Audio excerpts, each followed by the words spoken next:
পশ্চিমবঙ্গের সবচেয়ে শিক্ষিত জেলা কোনটি জানেন?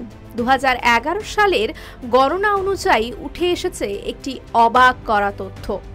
পশ্চিমবঙ্গে সাক্ষরতার হার 76.26%। গোটা ভারতবর্ষে 20তম স্থানে রয়েছে পশ্চিমবঙ্গ। তবে রাজ্যের সবচেয়ে শিক্ষিত জেলার নাম শুনলে চমকে যাবেন। কি মাথায় কলকাতার নাম আসছে? আজ্ঞে না, এই তালিকায় প্রথমেই রয়েছে পূর্ব মেদিনীপুর জেলা। এই জেলায় সাক্ষরতার হার 87.66%। দ্বিতীয় স্থান অবশ্য দখল করেছে রাজধানী কলকাতা। কলকাতায় সাক্ষরতার হার 87.14%। আর তৃতীয় স্থানে রয়েছে উত্তর 24 পরগনা। সাক্ষরতার হার 84.95%।